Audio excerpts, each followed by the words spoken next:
court is not going to decide until June, apparently, and in the meantime, we have to enforce it. But I think it's overdue. That was President Biden departing for vacation on St. Croix last night, weighing in on the Supreme Court's decision to keep pandemic-era limits on asylum in place for now. The border policy known as Title 42 was enacted during the height of the pandemic and allows border officials to deny asylum seekers entry into the United States because of public health concerns. It was set to expire last week, which the Biden administration supported, but had asked for a brief delay. 19 attorneys general from the GOP-led states requested the policy remain in place for fear of adding to the influx at the southern border.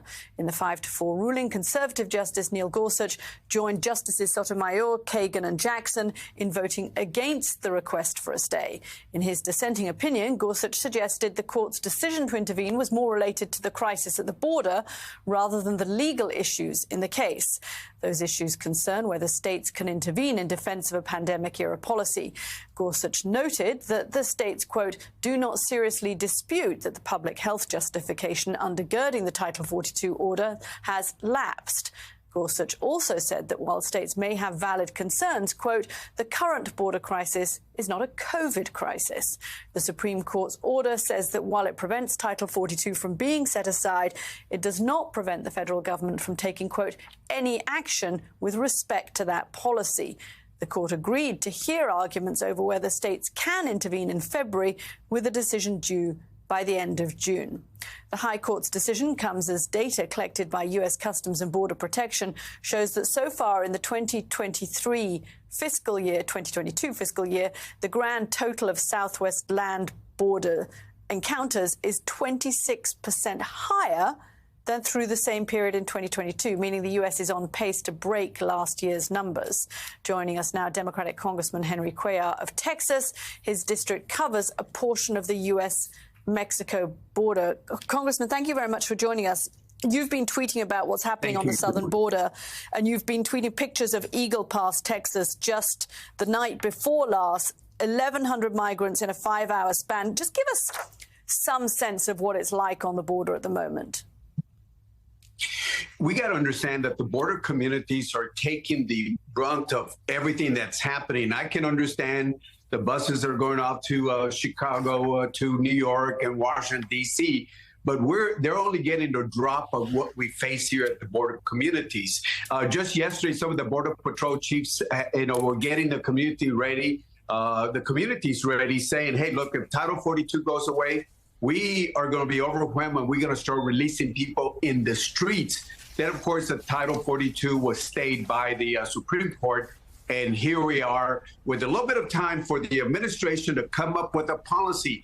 There are some laws on the books right now that can work, but they have to tweak the policy of how they enforce those books. And I'm talking about Title 8. And remember, President Obama had Title 8. He did not use Title 42. And he was, in a very good way, he was able to treat the migrants with respect and dignity, but at the same time, he deported the ones that had no right to be here. So, Congressman, as you just say, this decision gives you some time, the country some time, to come up with a solution. So give us a few recommendations for a long-term fix, yes, but also in the immediate crisis, in the short term. What do these border towns, including those you represent, need? Well, first of all, we need to keep in mind that, yes, we need to put more money for personnel, equipment, technology at the border, but you got to have the right policy at the border. And of course, you got to work with our friends to the south, Mexico and Central America. But you got to have the policy. Look, Title 8 allows people to come in, ask for asylum, except it takes a long time to send them back. It takes months.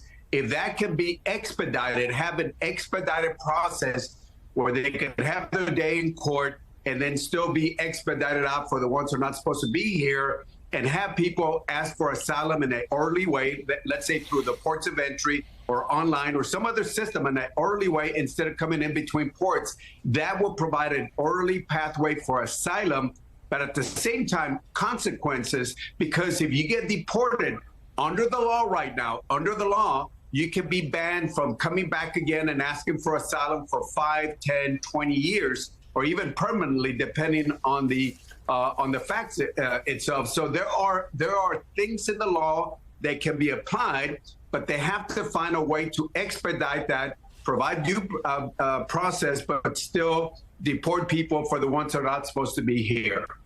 Mike Barnicle.